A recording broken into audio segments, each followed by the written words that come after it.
Alright, Aquatic Keepers, showing you the brand new member of the tank. He's a little stressed out right now because I had to put this background on, so I didn't want too much of my house showing, and the tank he's at an angle you can see pretty much everything. But as you can see, it's a real pretty one.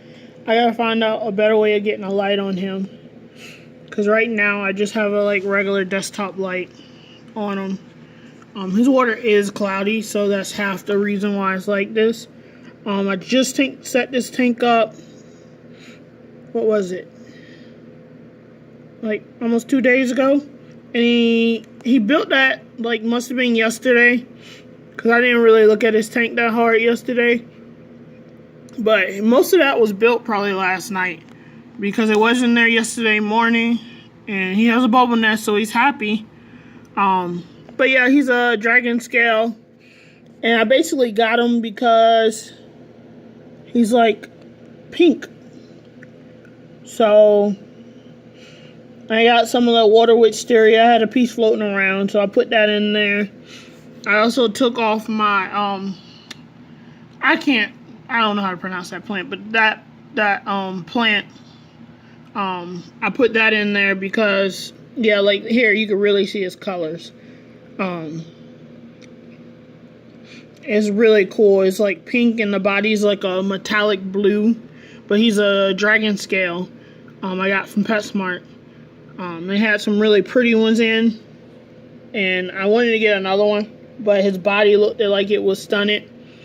And he didn't look healthier the more I moved him around the store. So, ended up putting him back.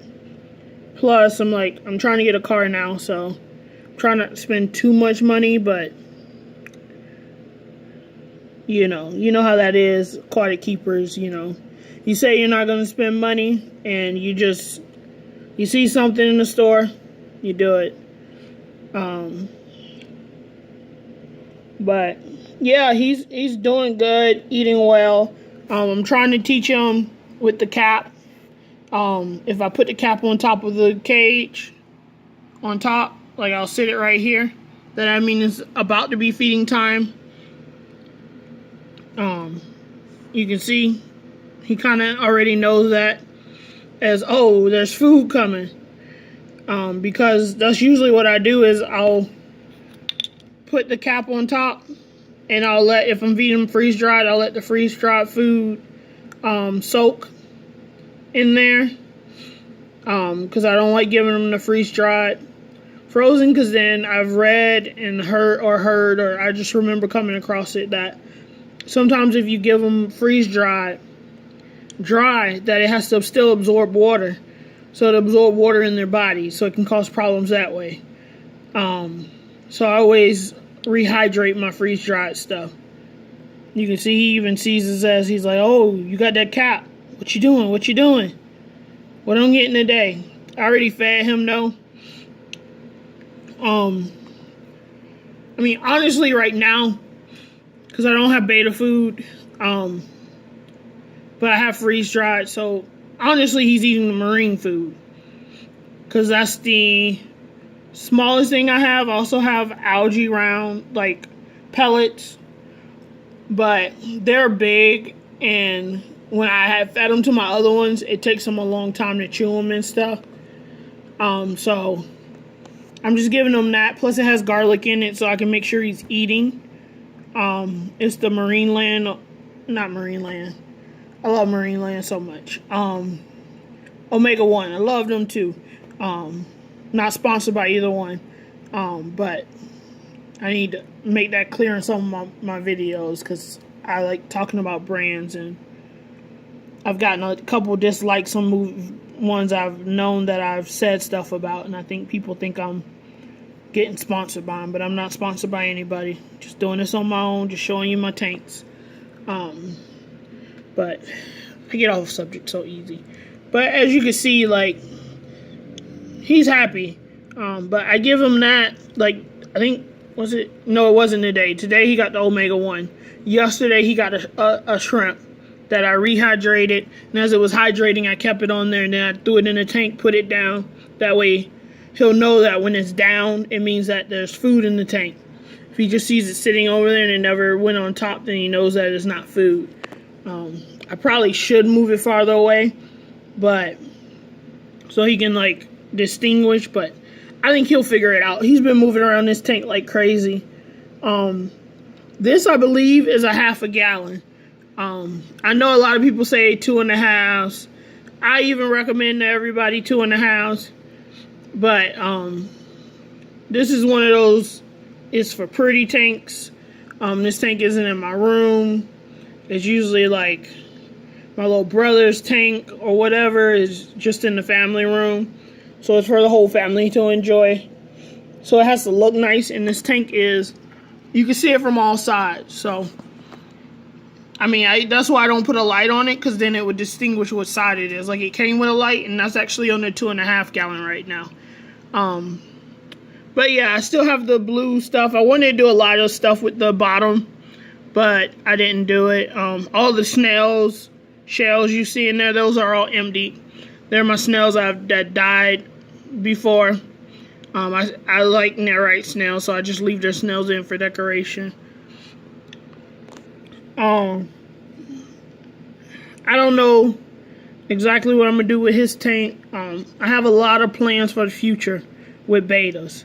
Like, I want to do some experiments on betas, but that's gonna take like a while, because I want to do at least like 10 gallons cut in half to do the experiment. Not cut in half, but you know, with dividers to do some experiments on them. I did one for my junior year of school so long ago. I actually took 2 betas, fed one. I don't know what he's doing in the house. Maybe he's checking it out. It's my first time seeing him go in there. But yeah, I fed one. Was it live? Yeah, I fed 1 live foods and 1 pellets. The 1 beta I felt live to, I mean, it wasn't like a scientific experiment. It was just something to do. I was bored. I wanted more betas at the time, and there was a reason like, hey, Mom, I gotta do this experiment. I'm doing it on betas. Can I get 2 more? And so that's how I got them. But yeah, they're, like I said, they're really cool. What was I talking? Oh, but at the end of the experiment, the one that I fed the live to was super aggressive. And I don't know if that was his personality beforehand or what, but he was really aggressive. And the other one was super docile. Like, the other one got to a point, actually, because the docile one died first, you know, after the experiment was over with and stuff. But the other one died, and he was so vicious. Like, one day he killed, I gave him 10 shrimp, because I, like, bought him 10 for $1. So I gave him all 10 of them, because I didn't want to put them in my 36 gallons of fresh water then.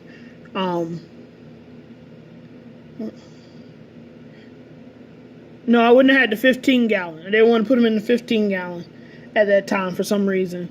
I think because they were all for him to eat anyway, so I was like, I'm just going to throw him in here. He'll be fine. I've did it before, and he would just eat a couple, you know, and be okay, or he'll go and, you know, he had started getting to the point where he'll eat a couple and, like, then he'll go. But he went and killed every single one of them, all 10. Just, like, went and straight just killed them. Like, murder. I called him a murderer after that, because he, like, straight up just killed them all. And after he killed them, he left them. Like, he wouldn't eat them. I didn't feed him for, like, 4 days, and he still just sat there. Actually, I think it was 3, because after 3 days, I was like, well, this is your normal feeding time anyway, so let me go ahead and, take these out, because you're definitely not eating them. Like, they were rotting in his cage, and I'm like, your levels are probably high. So I think I did a water change on it and everything. But yeah, he just, I don't know what snapped in him, but he killed them all. And like, I never gave him any live after that. I think I might have put a snail or two in there, but other than that, I was like, if you're just gonna murder something like that, you don't get to have live food. But yeah, as you can see, this guy has a lot of personality. I mean, even in his bowl, he had a lot of personality. Once he realized that I was the one who put food in his tank, I mean, he was been like, "Hey, what's up? How you doing? Can you give me some food now, please?" But yeah, I mean, he's so pretty though. He's actually got me thinking about breeding, but that's another thing that's going to be like down the line. Because I'm rambling on. This video is super long. If you're still here, thank you. Probably on the end because I got a lot of stuff to do today, and the day's video actually was supposed to be a saltwater one, but the saltwater one I got for my 36 gallon, I gotta edit that one really bad because phone rang through it and everything. So y'all either see that tomorrow or sometime next week, depending on how my schedule goes. I got somewhere to be early in the morning, so it just depends on when I get home. But I'm gonna let y'all go. This video is like 11 minutes and some change right now. So, all right, aquatic keepers. Remember, this is how I do it. I'm sorry, y'all. One more thing. All right, this tank is little, so I do once a week water changes halfway on this tank. I just wanted to make that point so people aren't like, "Oh, your tank's too small and stuff." Well, I've had betas in this tank a lot, so and they do fine. It's just you have to be more up on your game, as I like to say. But all right, last intro now because we're at 12. All right, aquatic keepers, thank you for staying with us. I know this video was long, but as I always say, there's 1,001 ways to raise a fish. This is just the way I'm doing it. All right, aquatic keepers, I'll see you later. Bye.